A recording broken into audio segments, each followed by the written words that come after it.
You don't need to tell anyone what you do. You just need to do it, because here's the truth. Results speak louder than your words ever will. And in a world that is constantly talking, tweeting, posting, and announcing every move, the most powerful thing you can do is not say a word. Just work, just build, just grind. And when it's time, let your work speak so loudly that you don't even have to introduce yourself. Think about this. When you tell someone your goal, whether it's starting a business, writing a book, changing careers, or getting in shape, your brain gets a little dopamine hit. It's a false sense of progress. You haven't done a thing yet, but you feel like you have because someone gave you a thumbs up, said good luck, or told you that's awesome, that compliment. That's a counterfeit achievement, and it kills your hunger. It satisfies you just enough to stop you from chasing the real result. I want you to stop announcing and start executing. Because when you're focused on proving what you can do instead of talking about what you want to do, everything changes. You stop trying to impress, you stop looking for approval, and you start chasing the only thing that actually matters. Outcomes. Here's the hard truth. People don't care what you say you're going to do. They care what you actually do. It's easy to post your goals. It's easy to say I'm working on something big. It's easy to drop hints and hashtags about your hustle. But what's hard is showing up every single day when no one is watching, when no one is clapping, when no one is liking your progress, and doing the damn work anyway. That's where the magic happens. In silence, in solitude, in solitude. When you don't need applause because you're too busy becoming something no one's seen yet. We live in a culture that rewards visibility, but don't get it twisted. Visibility without substance is empty. A lot of people look good online but have nothing to back it up. Don't be one of them. Be the one who's too busy making moves to talk about them. Be the one who shows up with undeniable evidence.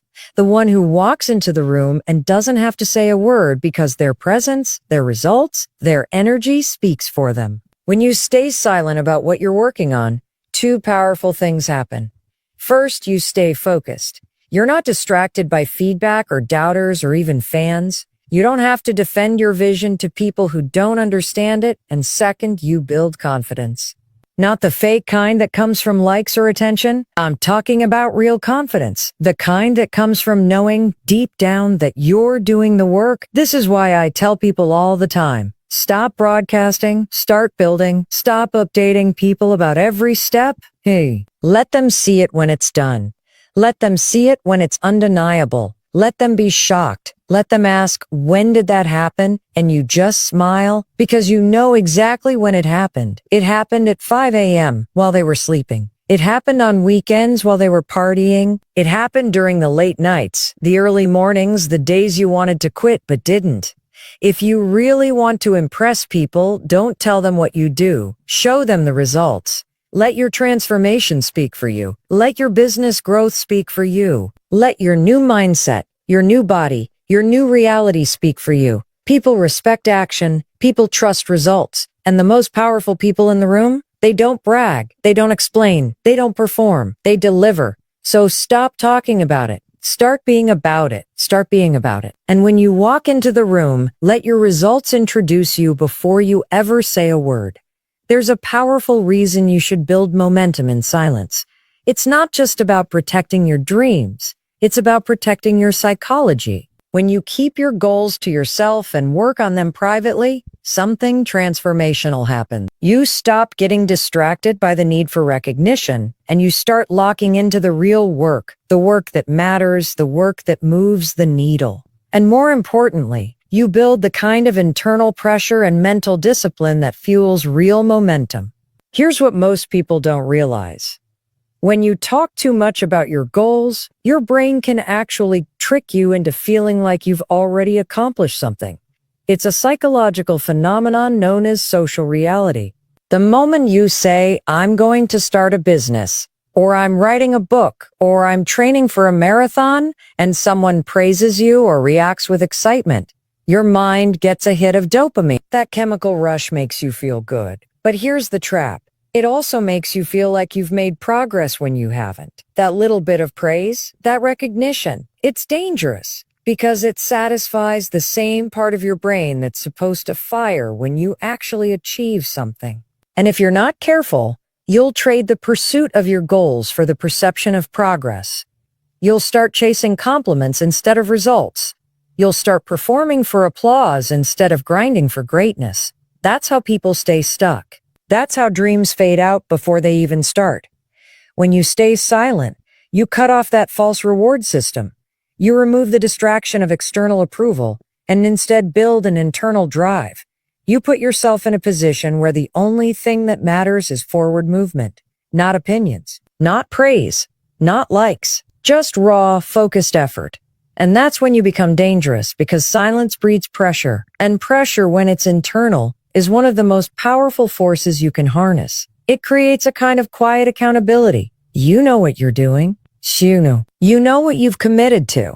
And you know that if you don't follow through, no one's going to save you. No one's going to push you. No one's even going to know. That silence becomes a mirror. You have to face yourself every day and ask, am I doing what I said I would do? That kind of pressure turns talkers into doers. It turns intention into habit.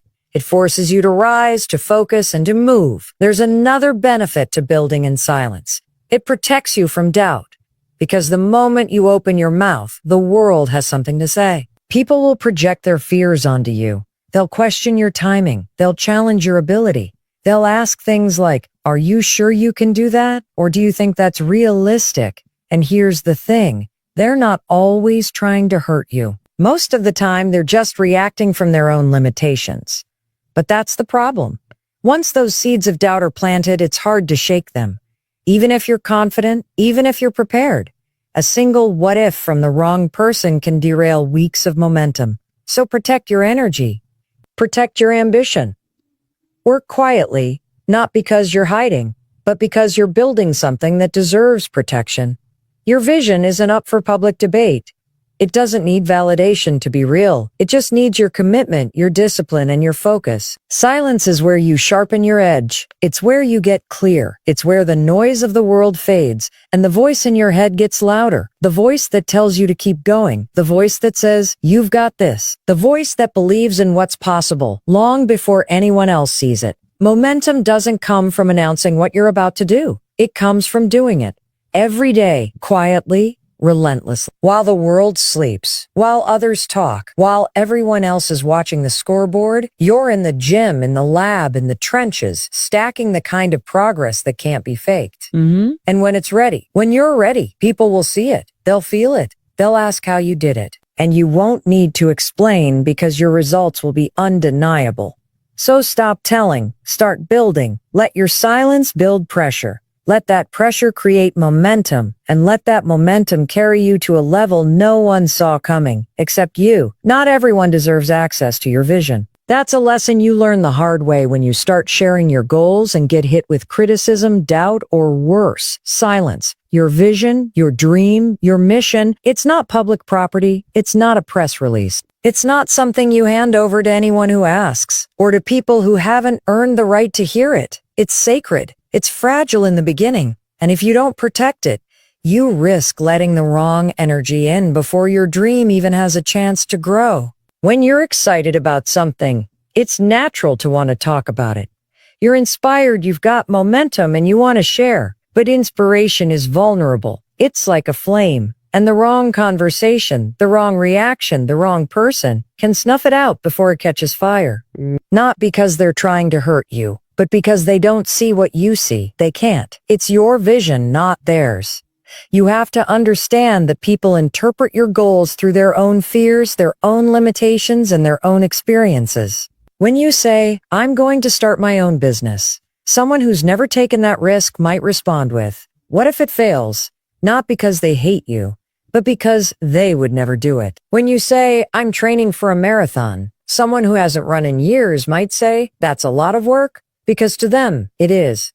That's not feedback. That's projection. And if you're not careful, you'll start absorbing those projections as truth. That's why silence is power. That's why privacy is protection. Your vision is a seed, and you don't plant seeds in the middle of the sidewalk. You put them in the soil, you cover them, you water them, and you give them time to root. Then and only then do you let the world see what you've been growing. It's not about secrecy. It's about discernment. There's a difference. Being private doesn't mean you're afraid. It means you're focused. It means you're smart enough to know that not everyone will understand the season you're in. Some people won't get it until it's done, until the book is written, until the weight is lost. Yeah, until the business is launched. And that's okay. They don't have to get it. You have to get it. And that means learning to be selective with who you share your goals with. Surround yourself with people who get it, people who believe in growth, people who are chasing their own vision. Because those are the ones who won't question your ambition. They'll support it. They'll hold you accountable, not hold you back.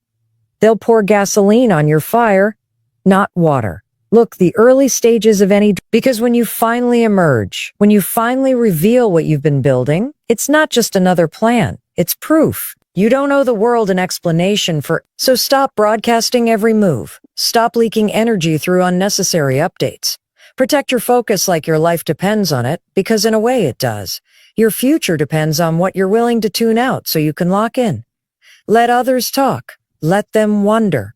Let them speculate. You just keep showing up, doing the work, making progress. And when the time is right, your results will say everything you never had to. One of the most powerful decisions you'll ever make is to build your confidence in private, not in front of a crowd, not under the spotlight, not on social media where everyone's watching, but behind closed doors when no one's clapping, no one's cheering, and no one's validating your effort. That's where real confidence is born. In the silence, in the repetition, in the countless hours of unseen work. Because when you build confidence in private, it's real, it's rooted, it's unshakable. Too many people chase confidence by seeking approval. They think, if I show people what I'm doing and they react positively, I'll feel good about myself. But that kind of confidence is fragile. It's conditional. It only works as long as people are saying the right things. And the moment they stop, you crumble, you doubt yourself. You start questioning whether you're capable. That's not confidence. That's dependency. The kind of confidence that changes your life doesn't come from applause. It comes from proof, personal proof, the kind you build when you show up day after day, even when no one is watching, even when there's no feedback, even when the results are small, slow, and invisible to the world. You keep going, you keep building, you keep building. You keep doing the thing, not for recognition, but because it matters, because you promised yourself you would. That's the foundation of self-trust. And self-trust is the backbone of confidence. When you know that you can rely on you, that you'll show up when it's hard, that you'll push when it's uncomfortable, that you'll follow through when no one else is holding you accountable, that's when your confidence becomes bulletproof. And here's what happens when you build that kind of private confidence. You stop needing to prove yourself. You stop chasing permission. You stop explaining your journey to people who don't understand it. You start moving differently, with intention, with clarity, with power. Because you know what you're doing. And you don't need an audience to validate it. That kind of confidence makes you dangerous, not in a reckless way, but in a grounded, unshakable, deeply rooted way. People can doubt you, criticize you, misunderstand you, and you still move forward. Why? Because your belief isn't built on their opinions. It's built on evidence. Evidence you collected during the quiet grind, the early mornings, the late nights, the repetition, the discipline, the failure, and the growth. You don't get that kind of confidence by talking about what you're going to do. You get it by doing it, by taking the risk, by trying and failing and getting back up again, by learning to respect the process, even when the outcome isn't there yet. That's what sharpens your edge. That's what builds grit. And that's what makes your confidence sustainable. Because let's be honest, if your confidence only shows up when things are going well, it's not confidence. It's comfort. True confidence shows up when everything's uncertain, when you're scared, when the odds are against you.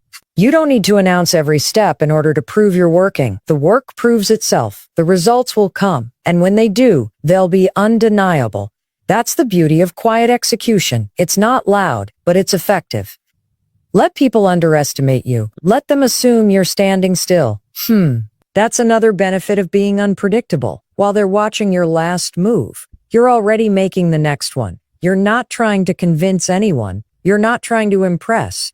You're just doing the work, silently, consistently, relentlessly. And that's where breakthroughs are born, not in announcements, but in action. So stay low, stay focused, let your work grow in the dark until it's strong enough to shine. When you emerge, it won't just be a surprise. It'll be a statement. A statement that says, while you were talking, I was building. While you were watching, I was working. While you were guessing, I was getting it done. That's how you become powerful. That's how you become unstoppable. By being so dialed into your purpose, so committed to your path, that you don't need to explain, you don't need to defend, and you definitely don't need to announce. Let the world wonder what you're up to. Let them question how you did it. You don't owe them the process. You just owe yourself the discipline. And when you move with that kind of energy, that kind of focus, you don't just make progress. You make impact quietly, strategically, powerfully.